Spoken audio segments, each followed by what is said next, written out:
An away win? What's one of them then? But Ipswich Town don't do things by halves. A 4-1 away win. It was QPR 1, Ipswich Town 4. Welcome to Blue Monday and Ipswich Town podcast.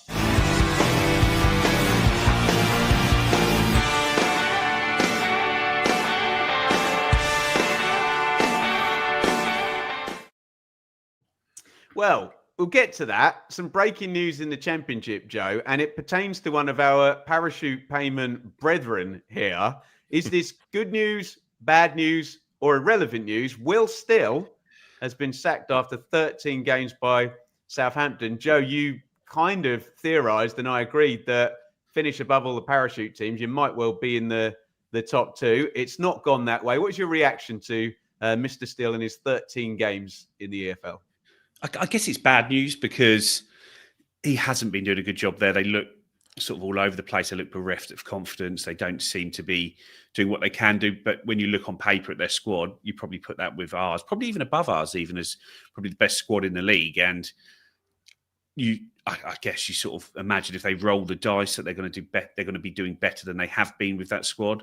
I know there's obviously a lot of sort of mental and psychological scarring in that squad because they've won so few games over such a long period. And I'd say Stevie there saying, reckon Russell Martin goes back. He's apparently one of the favourites to take the job back. And I think, I was looking earlier, Sport Republic, I think it's 4 managers have appointed, which is sort of Nathan Jones, then Russell Martin, then even Jurich, and now Will Still. And 3 of them haven't won more than 2 league games. So effectively they've had 4 appointments and 3 of them have been absolute disasters. And one of them has been a good appointment in Russell Martin. So it wouldn't surprise me if they go back for him. And I think he'll do a better job than Will Still's been doing. He knows the players and he got a lot out of those players, especially in the Championship level. But it was it's just a really, really strange season. We'll come on to it, I guess, when we look at the table and you see the results, you see us and then Leicester dropping down the table, Sheffield United, Southampton, the other 2 parachutes teams. And you think, wow, it has been a totally different season to what everyone would expect. I'd imagine there's a lot of people who've got a lot of bets on, which are sort of almost null and void already. Dave, do you see this affecting us in any way, shape or form? If Joe's right, and well, their record at hiring managers isn't very good, so they might hire another absolute They might hire another dud, or as Joe said, they might well go back to Russell Martin, who obviously we know did very well for them. But absolute basket case. And if might be the nicest thing Joe's ever said about Russell Martin, Dave. I think it might be actually. Yeah, I think Joe might have said he had really nice hair once. I think he might have said that. I think my opinions of Russell Martin are sort of falsely attributed to me. I didn't like how he played it like MK Dons and Swansea. I found it really boring to watch, but I thought his Southampton side, when they really got flowing, was probably showed what a Russell Martin team could look like when you've got a real sort of talent overload of players, which they did have and which they could have again. And I thought, do you know what? For Will Still, I thought it was only, was it 3rd game of the season we drew one? Was it 3rd game? Second game even? Second game. I thought they looked okay, didn't they? That day, they looked pretty much, perhaps we just about at the edge, but they didn't look a bad side. But obviously, it just hasn't happened. I mean, they're 4th from bottom, I think. Something was going to happen, and the dominoes have started to fall with Pereira leaving Wolves in the Premier League. So. I would not be surprised now Southampton have pulled the trigger that our friends up the road might well act this week, but we'll see. The November international break managerial graveyard is opening up, isn't it? It's normally dominoes, isn't it, though, isn't it? When you see like Wolves have gone earlier today, now Southampton are going, and then Norwich, you imagine they're going to be looking for the same. Well, they're going to be looking for similar people, Joe, aren't they? Yeah, very much so. Right. Welcome to Blue Monday, an Ipswich Town podcast. Bit of breaking news to start with. But we got 4-1 away win to talk about, which is pretty exciting stuff. Off to QPR. Let us know down in the comments if you were there and your thoughts on the game. Joe, you were there. Some questions answered before we get into it, or have we just got better players than everybody again? I think it's an element of both, but there has been effectively a lot of work down that left-hand side, which has been Leif Davis and Philogene looking really sharp. And I think people are saying the right-hand side hasn't really worked as we'd hoped it would.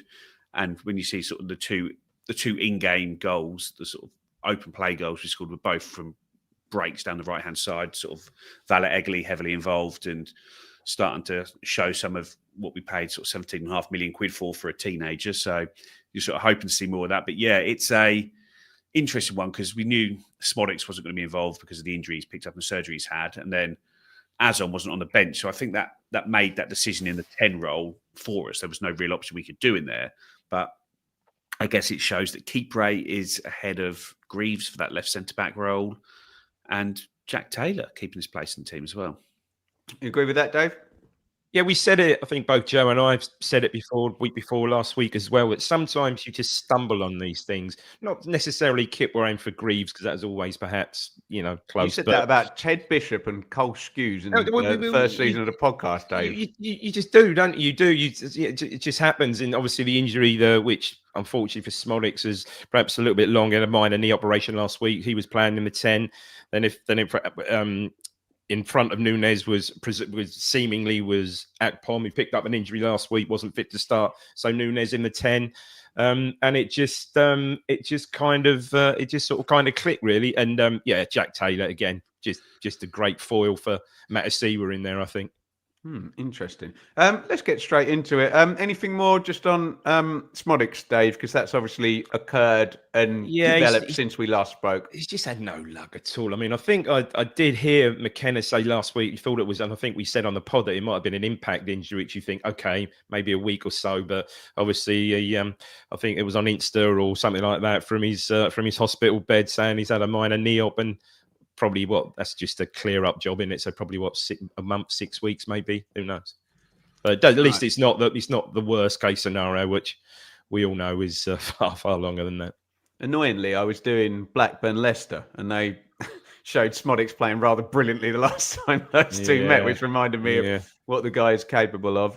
Joe, here's the 11 then, which you kind of already alluded to. So Walton is the keeper at the moment, with Palmer not being around. Furlong and Davis at fullback. You mentioned Kipray. He starts with O'Shea. I will say it is the beginning of a 3-game week, so maybe we'll see a change. And I'll already mention Kerem Gard for Watford, and you can give me your thoughts on that later, Joe. Matasiwa and Taylor, Egley, Philogene, Nunez, who ended the game against West Brom in the 10 after everyone else seemed to get injured, and Hirst. So pretty fun 11 that, and a lot of the supporters got what they wanted. Joe. Yeah, and we've been on here in previous weeks saying the 2 areas of the team that haven't looked quite right is the right winger and the number 10 role. But I thought yesterday Nunez and Egley, between them, sort of combined really well, both combining well and switching positions. Egley was drifting into the 10 and Nunez was dropping out to cover him, and it felt a lot more balanced than what it has done when we've seen Smodics or Akpom there, because neither of them have really, I wouldn't say got to grips with the role, but neither of them have really shown a huge amount from the role. Neither of them have got on the score sheet when really that's primarily what they're in the team to do.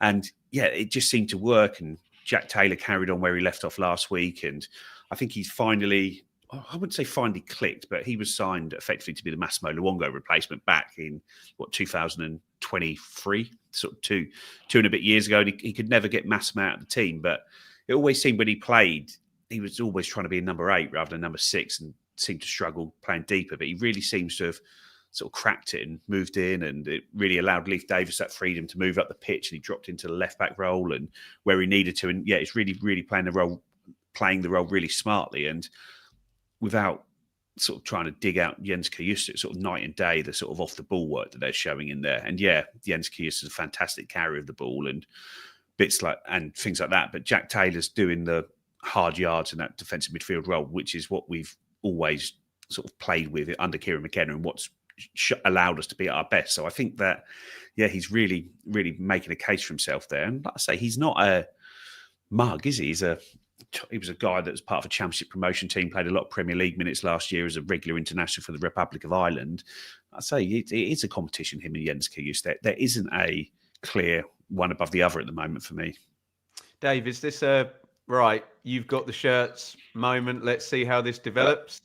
I think so, and I think we'd all perhaps acknowledge that football-wise, probably Jens Kajust is a slightly better footballer, but Taylor just fits the profile for us, doesn't he? At the moment, he really does. And we've said about Karius, for all his talent, perhaps he's a bit loose at times. I think perhaps discipline-wise, loose. I think would be a good way of describing him. And Taylor certainly isn't. And I also thought yesterday Taylor on the ball, his passing was crisp and early, and just looked really, really, really good and really settled. And as you quite rightly said, Ben, it's his shirt to lose. However, come midweek, come Tuesday, rotation, probably Karius will start.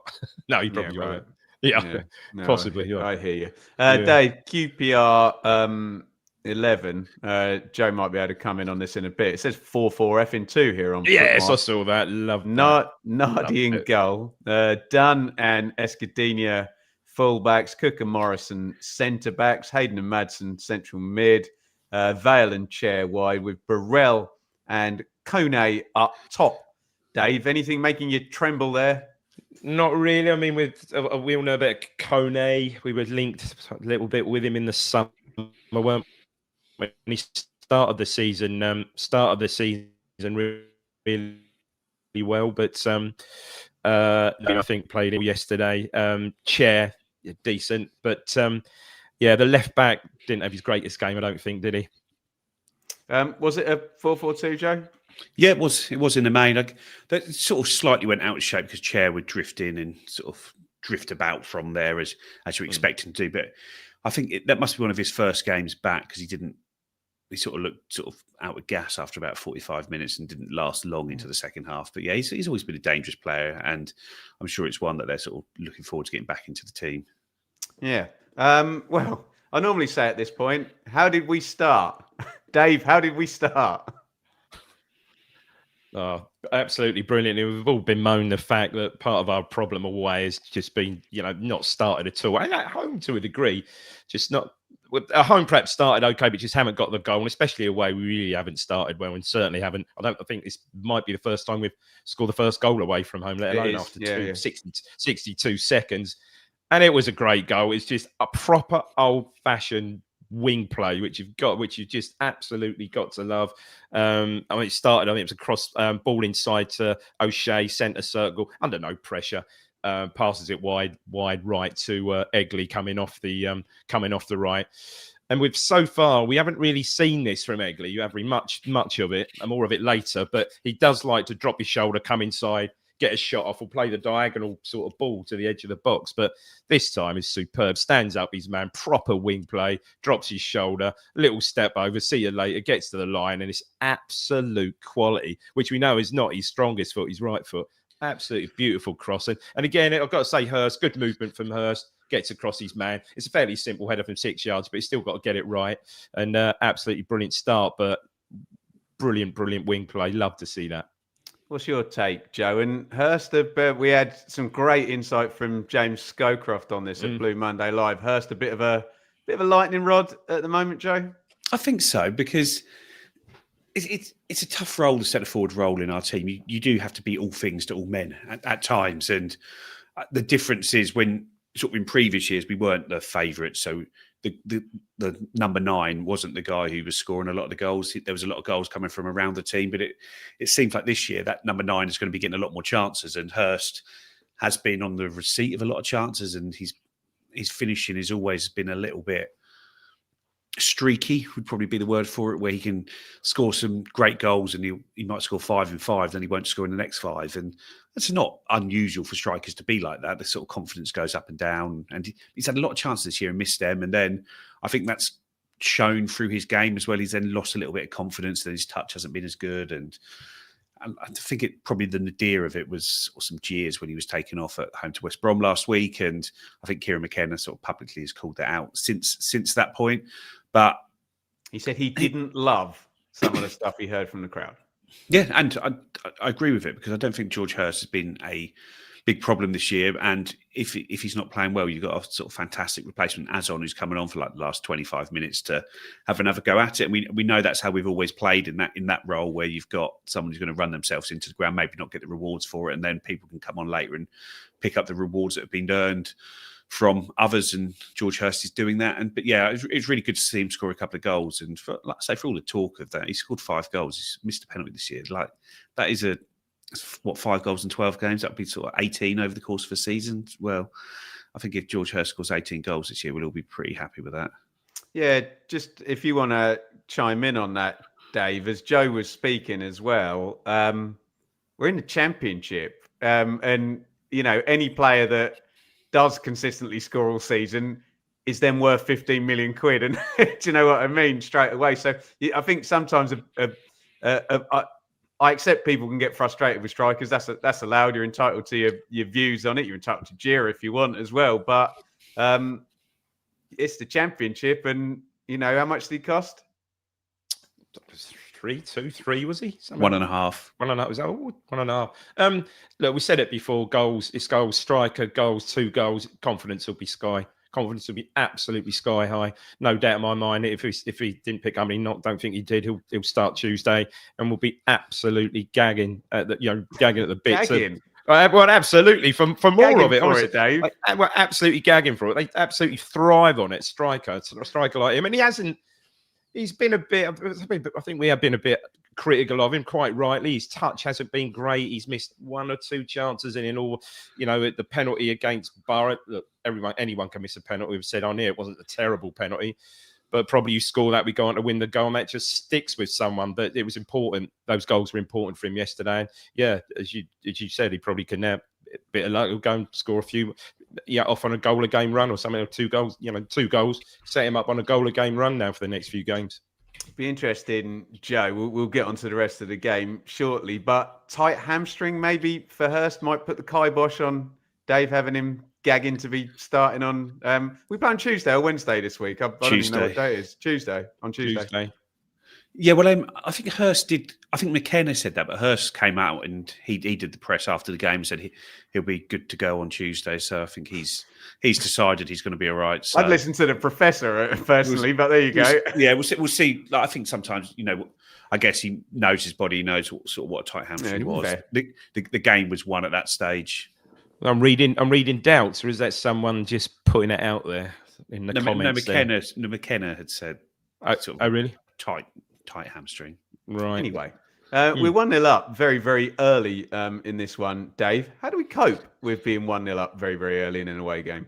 I think okay-ish for a time, and it was the kind of usual thing. We looked okay and looked pretty much on top, let's say, for the first 10, 15, and then they got a little bit more possession. They're the home team, you'd expect them to. Got a little bit more possession, a little bit more control back of the game slightly. And the goal really just came at nothing, really, didn't it? Disappointing. On 20-21? I wouldn't say we look more likely for the next 10 minutes to score another. We started really well. Obviously, you're confident. You scored in the second minute. Your confidence is up. And we look the more likely. But, yeah, they gained a little bit more control, probably, I'd say, for the 5 minutes leading up to their goal, perhaps. Joe, you can do the QPR goal. I promise there's a couple more Ipswich goals to do later. Yeah, it's Chair, isn't it? He comes in from the left. He's sort of been a bit sloppy with the ball, and it ends up with him and takes a shot. And it's, I don't know, for me, Christian Walton's got to do better there. He just sort of pushes it straight out, and Burrell just comes in and literally can't miss. It's one of those ones you've got to push that out sideways, or just try and catch the ball, just try and save it and hold it, because ultimately what you did was just give them a goal. So if you try and catch the ball and spill it, then they're going to score. Well, they're going to score anyway if that's what you're going to do. So I don't really see what he's doing there, whether it just sort of has a little bit of late swerve into him, so he sort of over dives, so he then can't push it away, so he sort of ends up hitting his arm. But yeah, it's a really, for me, it's not a brilliant shot from Chair, and to just put the ball right to Burrell. I know you can talk about defence not reacting quick enough, but Burrell's lightning fast, and he's got the run on his defenders, and it's just, I don't know, for me, it was just poor goalkeeping at the time. That's sort of my first view of it when you see it, and I sort of watch replays back. I'm sort of trying to find a sympathetic view of it, but I haven't really been able to find one looking back at it. And as has happened in sort of previous games, sort of letting in a goal, and we seem to just react badly to it. And from that point on, we're sort of sitting back, and it gets to a stage sort of 5-10 minutes later where you think, actually, I'd take getting in at half time 1-1 here, because sort of O'Shea makes an error sort of a bit close to half time and just lets I think it's Burrell again, or Konek might be just running. Shocker. Yeah, get a good shot away, which Bolton does well to sort of push back, and then we sort of Taylor then tries to pass the ball to Kipre, and then it ends off going off for a corner. You just think, oh my God, like someone get a grip of this and just try and sort of end the sort of spell we're under it. I mean, I think half time comes at a decent time from there, and from that point on. Can I just get Dave's take on the goal before you go all the way to half time, Joe? Yeah, look, it's a bit of movement on the shot. I think Walton, perhaps if he looks back on that, will be disappointed. You know, he should get if he gets a quite strong arm on it, but he should be pushing it away. I think the defence is static, although Joe's right in a way that Burrell is sort of moving towards the goal, so his movement is going towards that, and he's there. I think Egley could do better. He doesn't really do a lot to engage Chair when he comes in off the left. If you look, he's a pretty weak, sort of turns his back almost on the shot. I think he could do better there. And it was just really disappointing ones. It's just out of nowhere. And it was a bit of a mess, bit of a meh goal, really. But yeah, disappointing. And then, as Joe said, after that, yeah, they could have scored again, really. Yeah, do you agree with Joe's kind of take that affected badly by the goal, Dave? Yeah, I think so. Yeah, it knocked us back. Certainly did. Yeah, because like I said, probably a couple of minutes before the goal, they did get a little bit of control of the game, but up till then, we were pretty dominant. What's McKenna saying at half time, Joe? Go out and score a free kick within 5 seconds of with second half starting. With Swaz on it. Would you like to do this one then, Joe? Because, yeah, we're not only are we going to score in minute 2 of the first half, we're going to score in minute 2 of the second half. How about that? Yeah, and I guess you don't see how we've reacted to it to the first half because we scored so early that goal just changes the game. And thankfully, it changes it in our favour. We can go on from there, but it's sort of quite weak defending from them. There's a sort of ball up in the air, and Philogene just sort of puts himself under it, and just really silly defending. Just sort of one of the defenders, just Hayden, isn't it? Goes over the top of Philogene and fouls him, and it's a relatively dangerous position for the free kick, but it's quite far out on the outside of the goal there, isn't it? And Mr. Nunez goes over to it and decides you don't know which way he's going to go. And I think the keeper sort of expects him to go over the wall and starts to take the steps that way, but he's just sort of bends it. And you see the way he strikes. It's a lovely strike of the ball, great technique, and it just whips around off that side netting. And I could just about see it hit the net from where I was standing. It was one of those ones you could see it was past the keeper. Dreadful view up there, isn't it? You're just hoping that the net ripples when it gets there, and it does. And yeah, sort of fantastic to see Mr. Nacho Nunez on the score sheet. And yeah, he comes and gives it the big in front of the Ipswich fans. And from that point on, we don't really look back. Do I remember Jim Magilton popping one in up that end in an away defeat, Dave? It's got a penalty up there. He missed the penalty up there, end, didn't he? Or... I remember at the. I remember last. I can't remember. Spoiler: when we did the rewind of QPR, that was the same end, sort of almost the same part of the goal where Darren Curry, albeit with not a free kick, with a deflection, scores in that corner. I can't remember a Magilton free kick. I think Joe's right. I can remember a Magilton free kick away at Charlton when we beat them 3. Oh dear. Behave. Yeah. Check out in the archives our brilliant interview with Jim Magilton. If you want the best person in the universe to describe Jim Magilton's brilliance at set plays, it's Jim Magilton.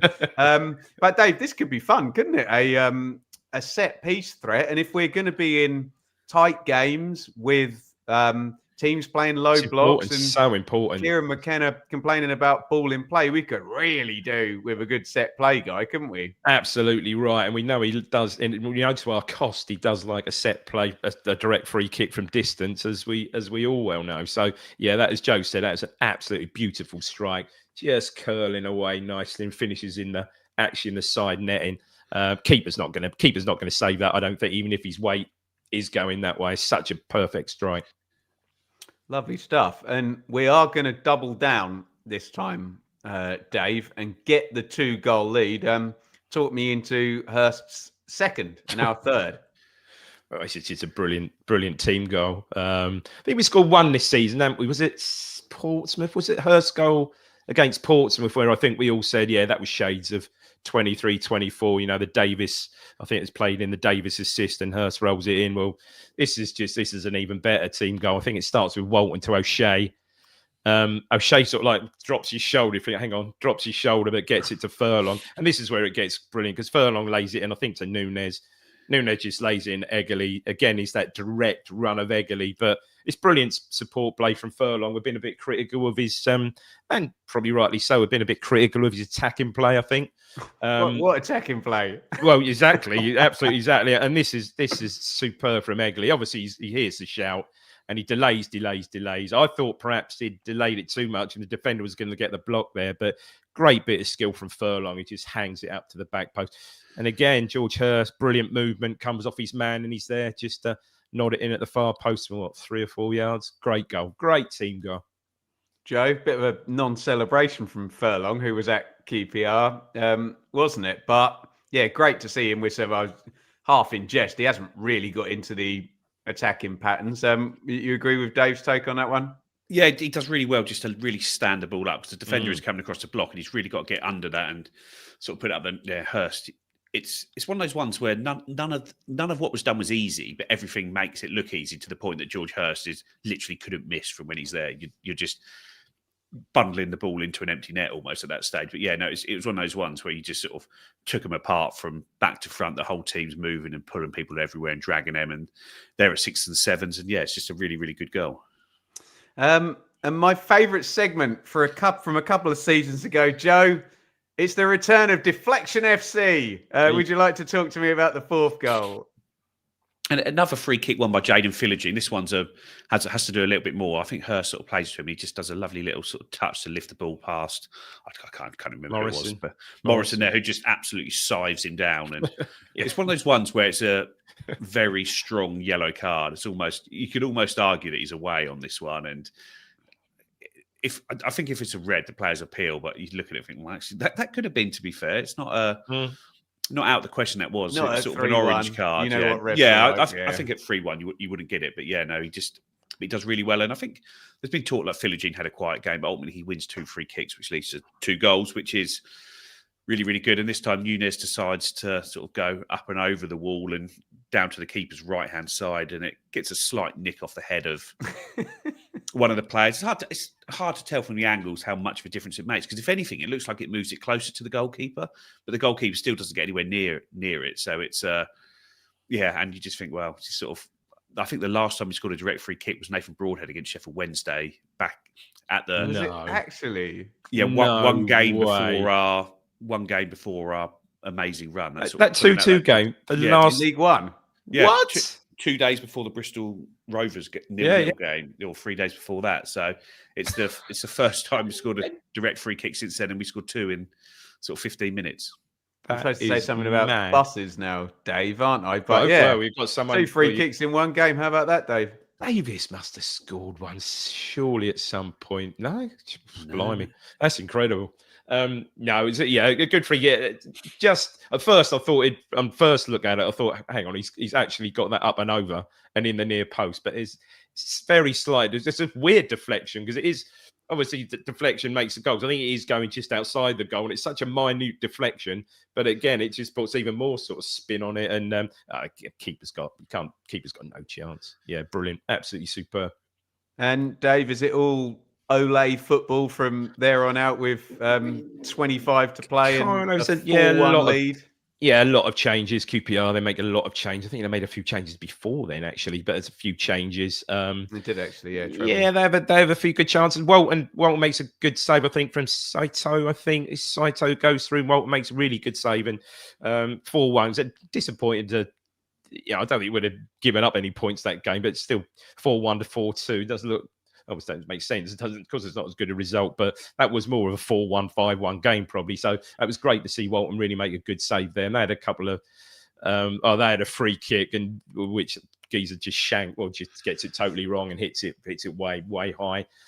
Did we have many more chances? Oh, really great. McAteer comes on and puts in an absolutely beautiful, brilliant ball across the 6-yard box. And I don't think Akpom's just not a tune. I think, to be fair, I think he thinks the defender's he's a bit unsighted. I think he thinks the defender's going to perhaps get a foot on it, and he just doesn't react, and it goes out the other side. But yeah, McAteer, to be fair, in the 15 minutes or so, he was on, looked quite bright, looked a bit better. And obviously Jack Clark came on for his little cameo at the end, but for once didn't. Not a Jack Clark cameo if he doesn't score, Dave. Well, exactly, but he didn't. He came didn't on score. in the 10 position though, didn't he, Dave? He did, Joe. If you're right, And do you remember at Blue Ashley Monday Young, Live? Ashley Young was on the left, and Jack Clark. When I said Joe Clark instead of Philogene, and there was consternation in the crowd, they were all like, "No, both of them play Clark in the 10." So again, fans getting what they like. Have you got anything to add to Dave's assessment of the last 25, Joe? No, it was sort of olaying our sort of way out from there. We just played some nice stuff, moved it about. I think ultimately QPR 4-1 down. They know they've got a midweek game coming out. Yeah. Whilst we're trying to not expend too much energy in the last 25 minutes, they're doing the same as well, aren't they? Then you're not going sort of hammer and tongs trying to get back in the game when you're 4-1 down, knowing you've got to go again in 72 hours, are you? It's just game over. Let's just see it out and get to 90 minutes. Yeah, he took people like Kone off and people like that, didn't he? Obviously, with a view on the midweek game.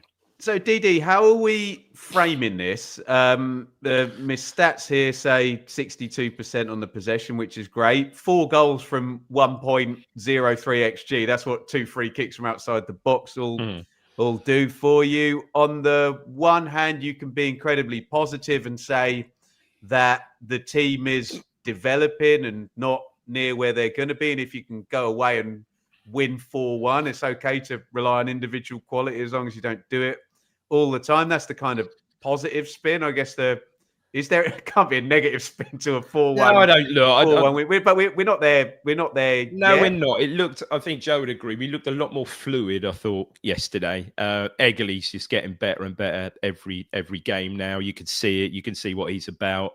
Matt Seawer again in there, really good. And he looks, I think that midfield too looked really good yesterday. Great to see Hirst get a couple of goals. I don't think we're the finished article as it is. There's still stuff to work on, and defensively at times we still look a bit iffy, but a bit churlish, as someone said there. You can't really criticise a 4-1 away win. I'm not sure how great I'm not sure how great QPR were yesterday. Only beat what's in front of you, and we did beat them when we beat them well. So that can only breed confidence. Joe, are we good? And is it almost better if we're not good because we won 4-1? I think there was a lot of positives yesterday with regards to, I think, the right-hand side working like the left-hand side has been working. And because everything's gone down the left, it has made us probably easier to defend against, where now if teams know we can hurt them on both sides, it then makes us much harder to play against. More space opens up all over the pitch. We can stretch the pitch. We can drag teams about as we are, while retaining a solid base, which we did in the midfield. Yeah, so it felt like yesterday was just we'd sort of had that, I say bad run. It was sort of the 2 defeats in that week, and we had that West Brom game where we decided, look, we've got to play really solid here. We're not going to give anything away, and we're going to get the win. And now we've sort of gone and opened it up a little bit more, and it does feel like the progression is moving, and we are sort of taking the steps to where we want to be. It'll take quite a long time to get where we ultimately want to be, but as long as we can keep picking up the results whilst we get there, it feels more like that League One season where we've probably got better players, and we are.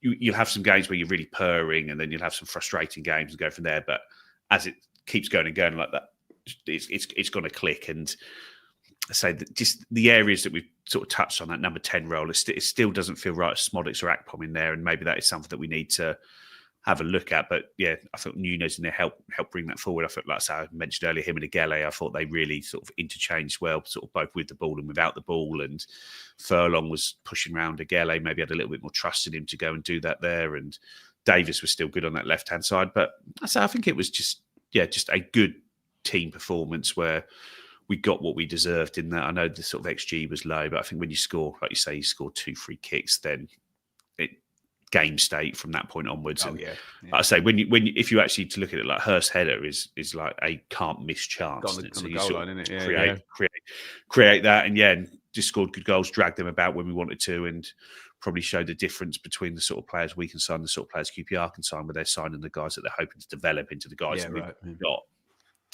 Dave, it's a good point that Rich put up from the chat there, that the winning mentality, we've got this luxury of you're almost, when you've got the financial advantage, you can almost reverse engineer it, because we obviously had to build a winning mentality on top of a brilliant pattern of play, whereas we can win games while we're developing the pattern of play and build the winning mentality first, and then the pattern of play can come after it, can't it? With the advantage you got with the substitutes and the parachute payment, haven't you? Yeah, absolutely right. Absolutely right.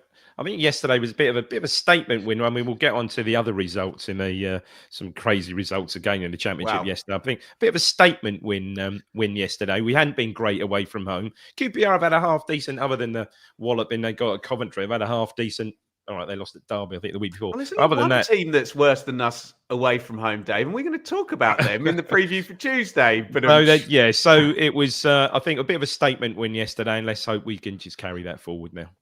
Right, that is QPR 1, Ipswich 4. Happy days. As Dave says, plenty of narratives bubbling around in the Championship, which we are about to get to after this word from our show partners at Atwell's. Blue Monday is brought to you in partnership with Atwell Solicitors, your ideal legal partner for property and business law. Whether you're buying a home, starting a business, or just need legal guidance, our dedicated team has got you covered. Trust our award-winning customer service team to handle your legal matters with care and expertise. Find out more at atwells.com or visit us at our offices in Ipswich, Colchester, London, and our new location in Woodbridge. Beautiful. 3-game week means busy week for us. Monday, if you are a top tier subscriber, you're going to get Beyond the Scoreline, plus a mini pre-match for Watford. Tuesday, this will be free to air. Mikey and Seb with a Watford live reaction. Thursday, Seb will be back with Richard for the Swansea pre-match. Back on top tier, you'll get the weekend preview on Friday, and then us three, the Three Stooges, will be Bananarama. I'm trying to think of other trios. We'll be back for the flagship show. I might push you in terms of the sort of Championship narratives this weekend, but a very, very crazy week. We already spoke about the pressure building at Southampton, Norwich, and Leicester, and the end of the road for Will Still. We had 3 hat tricks, all kinds of 39 goals, and we got a 0-0 draw into the bargain as well. Here we go then. So it's Wrexham 3, Coventry 2. Coventry's unbeaten record over. Leicester 0, Blackburn 2, Parachute ahoy. Norwich 0, Hull 2. God. West Brom 0, Sheffield Wednesday 0. Birmingham 4, Pompey 0. Charlton 1, Swansea 1. Oxford 2, Millwall 2. Millwall 96-minute equaliser away from 5 in a row there. Sheffield United 1, Derby 3. Chris Wilder has now lost as many games as Ruben Sellés did. That's 5 apiece. Southampton 0, Preston 2. I think we covered that. Stoke, who only ever score 0s or 1s, well, they won 5-1. And quite pertinent to us, well, we'll leave that one, is Watford 3, Middlesbrough 0. Joe, I'm going to ask you a leading question about one of your favourite ex-Ipswich Town players who had a bit of a going over from Big Kiefer on Friday. What did you make of Luke Wolfenden versus Kiefer Moore? And I think a W in the column for Kiefer there, wasn't it? I thought Kiefer Moore was excellent. I thought Wrexham had been very good. And maybe this is just a little bit of variance with Coventry, because they'd had this unbelievable run at the start of the season, but the last 2 or 3 they've sort of slid down a little bit, and then you watch the game and all of a sudden they go 1-0 up. If you bloody hell, Wrexham had been all over them, and then Coventry go 1-0 up, and you say this is the sign of a good team. But yeah, Kiefer Moore had a very good game. Yeah, Wolfie, I thought the second goal he really should have done better with. He ends up flat foot and the ball drifting over him, but there's a lot of movement for the first and third goals, and I didn't think the Coventry defence, the guys sitting in front of the defence, handled it particularly well at all. There was sort of runners running off everyone, and I say even when you see the third goal, it looks like Kiefer Moore's run off Wolfenden, but Wolfenden's a guy that's trying to engage the ball, and no one goes to him there. It seemed a really, really poorly coached performance defensively there. I know they made I think they changed 3 in the back 4, but that was not a good performance for Coventry. David, I mean, have you got anything better than Jesus Christ, oh my God, what is going on at Carrow and Norwich? Well, to further twist the knife, talk about never rains. Ex-Norwich players scored a collective 8 goals in the Championship yesterday. If you count Lewis Dobbin, who was on loan there last year, he scored for Preston, didn't he? Morris scored a hat-trick. Plachette has scored, obviously Nunez. Mate, it's not good. I mean, they had a half-assed protest where someone said they threw on 5 tennis balls. But apparently it got nasty afterwards. I just saw something, I think, in the chat that sort of players' so the wives. Players literally parked their cars in the car park at the stadium there, and the fans were gathering around. So we understand, allegedly, families were abused, thrown abuse at it. It's not nice. It's just horrible, mate. I'd say, look, we're loving it, aren't we? Of course we're loving it, but something's got to give there. And especially, as you say, tonight, as we said, the dominoes have started to fall with Pereira going and Will still going. Surely, if they don't get a result at Sheffield Wednesday, he's gone. Surely he's gone. Must do. Joe? Well, yeah, it does feel like something's got to give there, but it's just I remember sitting here where we did the transfer special where Marcelino Nunez signs for Ipswich, and I said, look, there's just no good sort of ending to this transfer for them. All it does is just heap the pressure on them. What positive outcome of this transfer is there for them? Like, other than them going up and us not going up, but even with that, is that Nunez that's going to be the reason them selling Nunez, is he going to be the reason that they go up and we don't? No. And when you look at how it's played out, it's just played out exactly like if you were to sit down as a Norwich fan at night and write your worst fears on how this transfer could play out, it's gone like it. And like last week, they had like the owner over from America doing a Q&A saying that he now knows what an own goal is, and selling Nunez to us was an own goal. And I didn't read it, but I was in Norfolk last week, and on Friday night I went to the supermarket, and the front of the Eastern Daily Press is Nunez still on the front of that paper in an Ipswich kit, and it's just like this transfer is just symbolising it. It's just a total symbolising of where we are and where they are, and it's just, like I say, it was just such a stupid move, such a high risk, low reward move, and it is just playing out exactly as we all hoped it would, and they all hoped it wouldn't. And it's brilliant to see, to be fair, as Ipswich fans, because Norwich have had the run over us for a long time, and they are, like I say, they've had $1 billion. It's a shocker. Over the last sort of decade, and you look to see where they are, and I don't see a quick turnaround there, which is, I say, great to see. And they need to be looking over their shoulder at relegation, like seriously looking at relegation. No, it's not. I'll tell you what, Ben.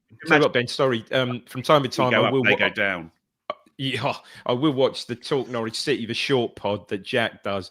Your old friend Jack needs an arm around him. I don't know if you saw it last night. Oh my God, bless him. He was almost, I say, suicidal. Oh my God, he was not in a good way. He really did. He was down. They used to be in at the top of the division. At least we had a gradual malaise from declining towards the bottom of that division, which prepared us rather well. Oh my word, he was last night. Yeah, there you go.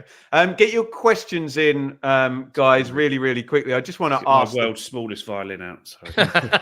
I just want to ask the boys, because this idea of this open door season, obviously we had Coventry losing and Middlesbrough lost, that we're going to get onto when we talk about Watford. Great win for Stoke, but Leicester struggling. Southampton sacking the manager. I mean, Joe, I don't want to say it, but it's almost to the point where if you have our squad and you're not, near the top here, this is a wide open door, isn't it, mate?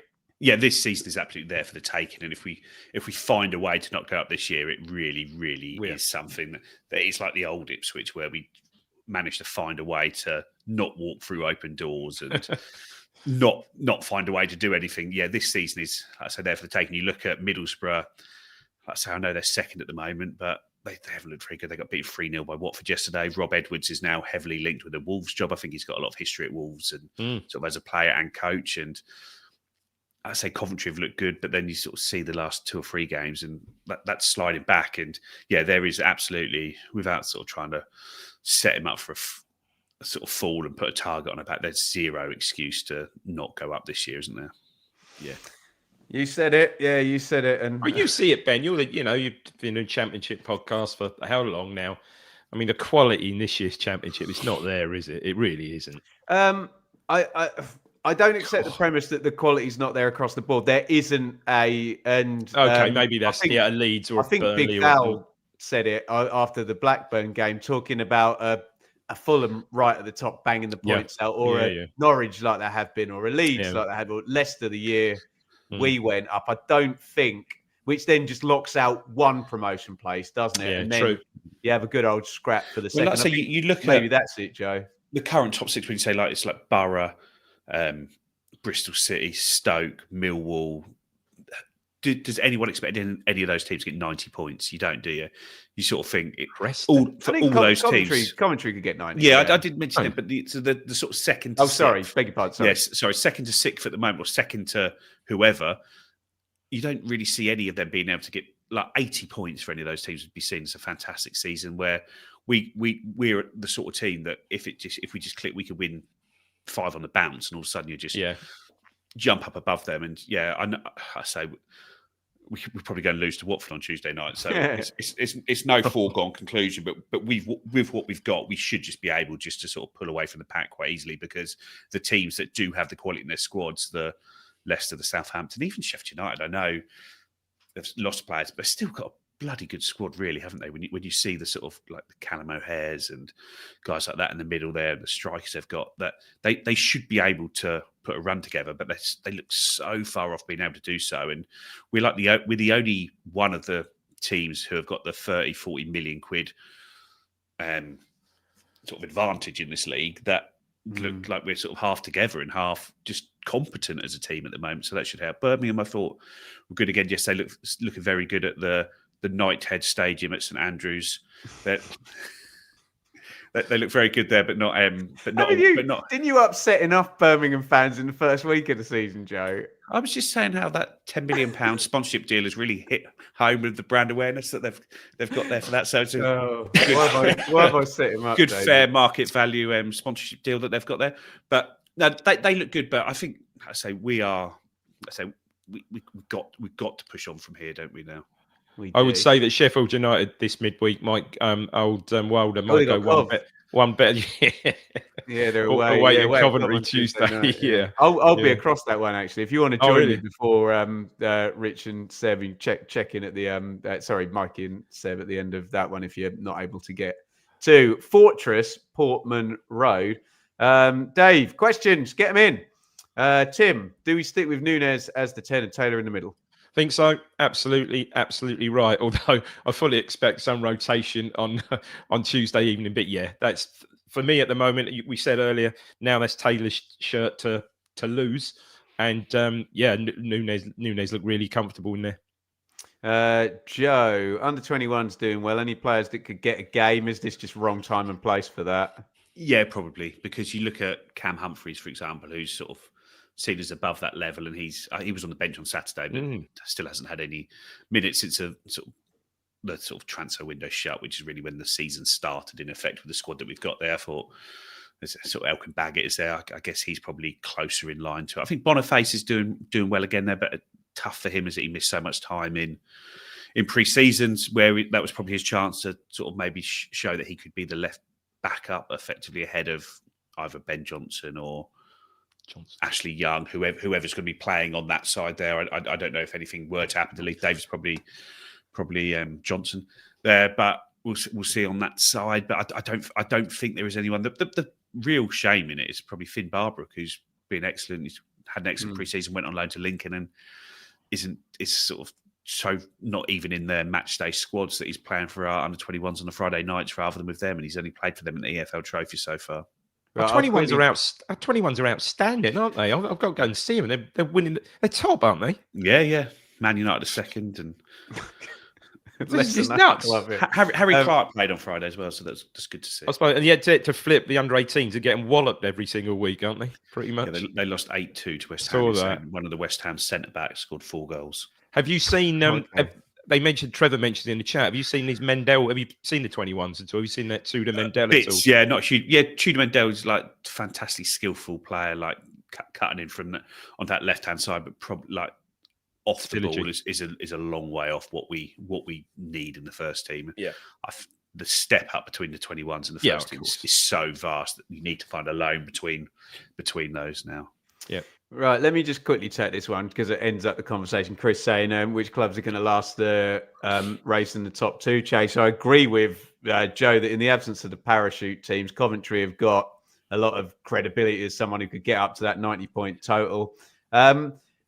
Looking at Stoke this weekend, I know it's easy to say after a 5-1, but Mark Robbins had Gyökeres and Harmer at Coventry and then just built a solid team around them. And he's got Manhoof, Mubama and Thomas. So he's got three who might be able to replicate. I know Gyökeres and Harmer were ridiculous, but if their forwards start scoring, Stoke could be a right nuisance given that Robbins is good. And then Chris, I agree wholeheartedly with Joe that Millwall, Bristol City, Preston, Hull, Charlton, etc. are going to be licking their lips. And then it does open it up for Joe's favourites there, Birmingham. If they could put a run together up to the top six, they've certainly got the sort of power to do that. Guys who have put questions in, I'm really sorry, but we do need to talk about Watford because we got a game on Tuesday. So really appreciate the questions coming in. You'll get plenty of chances to get stuff answered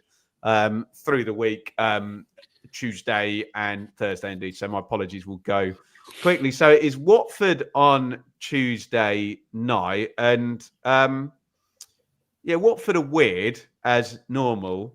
Sacked a manager already. That didn't work with Paolo Pezzolano. They're extremely good at home, but we're playing them at Portman Road. They are dreadful away from home. And they're the sort of team that David Diamond's going to absolutely love because there's about 2 or 3 players who are really good individuals, but it doesn't quite knit together. They've got the lad Kieran Gard who looks like he could score goals. Loser is quality, but lacks discipline. Loose, he's loose. Loser is loose, isn't he? Yeah. And Iran Kunda, who's dropped out of the team, is an absolute baller if he can put it together. But Davis, a game that they still got.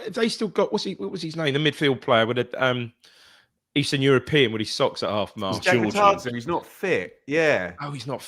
So you've got another. Sort of quality player. I've got a mate. I've got a good friend who's a Watford season ticket holder. And he starts saying, "Oh, what a brilliant player!" He said, Davey is, but it's just no end product to him at all. He's one of these frustrating players. Apparently, called it. Dave, I'm going to repeat what I said earlier. It's the Championship. Watford can't get players who are got high end product every single week. It's just Dave, it's a game that could and should. It's a big opportunity when you've got to go to Swansea at the weekend to get the third straight win, isn't it? Yeah, they're the games. On the back of 2 good wins, a nice, solid win against West Brom, really convincing win yesterday. Yeah, it's a sort of game. Get the third one under your belt, Ben. Only another win the next 3. If we beat Watford, win the next 3, mate. 31 points from 16 games. Oh, we're a point off, 2 points a game. Oh yeah, with a game in hand as well. So. Yeah, important that put on a good performance and get 3 points on Tuesday. You like Watford as an opponent for us, Joe? No, I actually think they could slide Watford when I've seen them this year. I'm not saying I've watched every minute of their games this year, and I know their away record is poor, but they've got a new manager in there who was very good for them before and knows how to set them up. And I think they're one of those underrated sides. You look at them and you see, 10. Good home record, bad away record, but I don't think that quite tells the whole story of them. And I think they're a side that could cause us some problems on Tuesday. So it's one of those ones. It's not going to be the sort of walkover that a lot of fans hope for at home. I don't think many games will be that, but I think Watford are numbers-wise a decent side, aren't they? They're always high-quality individuals, Watford, but never quite knit together as a team, do they? No, and defensively, I say you look at the sort of defence man for man out there, and when you sort of watch the highlights, there do seem to be sort of mistakes made that lead to it. But they are a side capable of beating a good Middlesbrough team 3-0 at the weekend, and I think they're one of those ones that it's probably not in the same style as a Charlton game in how they play, but how one can go like that. If they can get there and they can hurt us on the break and get their tails up, they're probably a very dangerous side to play against in that regard. But as with everyone in this league, if we play to our capabilities, we've got enough to beat them. But it's doing it, isn't it? And it's actually finding the way to do that and finding there. And there's obviously going to be the big pressure on Kieran McKenna with regards to how much is he going to rotate, because we've had the... Well, that was going to be my next question, yeah. Yeah, you've had the talk of the 7 changes, 9 changes, 6 changes, where really it's just we've had a weekend team and a midweek team. And is it now that after we've had the 2 midweeks, now everyone is up to fitness now, and we do just try and ride the hot hand and push through with what we see as the strongest team and go from that? International break coming. Yeah, and it's difficult because last time we were in this league and we ran with our strongest team, but it was a lot easier when it's Caden Jackson and Marcus Harness who are the subs, and you're telling them you're going to come on and play your 20, 25 minutes and be grateful for it.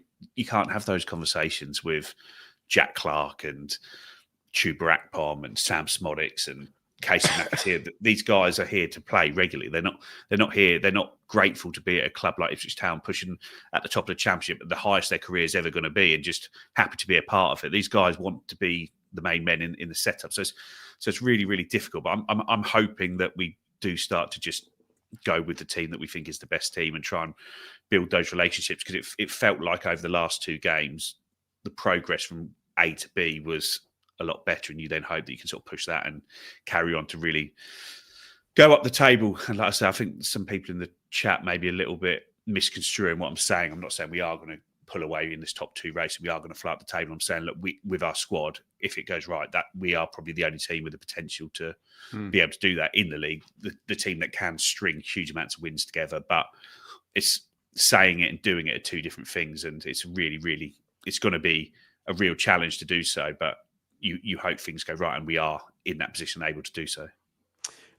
Dave, it seems like unless McKenna does get information from the medical team to say, no, these players can't do, starts on Saturday and Tuesday across this week, that it would, being it's not an away game, being you've won the first game of the week, being there's an international break coming up, all of the things that me as a mere layman that doesn't have the understanding of a football manager would think, yeah, just go with the team that won 4-1. But you would hope so. I can see changes perhaps in the wide areas, perhaps with the 3-game week. So perhaps McAteer getting in start. Look, I'd love them to play the same team. I don't think for 1 minute he will. Perhaps McAteer getting a start in place of Egley, and maybe Clark getting a start for Philogene. But again, you want to really start Philogene at home, don't you? Really. But that's where I can perhaps see changes. But I don't know about you. I always feel so much better when Joe said we're going to wallop our next opponent 4-0. You know what I mean? I believe it. I always believe it as well. So I'm a bit sort of undecided now. But no, I think there'll be maybe 1, 2, perhaps 3 changes. I can't say, maybe 2 changes. Hopefully, no more than that. But if Hirst. And what about Chaos and Davis as well? In for Taylor, maybe. I'd still want to play those 2 and just get some continuity in there. But yeah, it wouldn't surprise me. But I'd like to play the 2. If they're not carrying injuries, I'd like to play the 2, get that continuity, get that understanding there, and carry it forward. But yeah, that wouldn't surprise me either. Joe, it's an 11-game run with 2 3-game weeks and Christmas that takes you to the FA Cup, the other side of the international break. So this is big now, isn't it? This is where, when you come back at the end of November, where if it is decided that this is kind of the 11 you want to roll with, that's what you're going through to the January transfer window in the FA Cup with, Joe.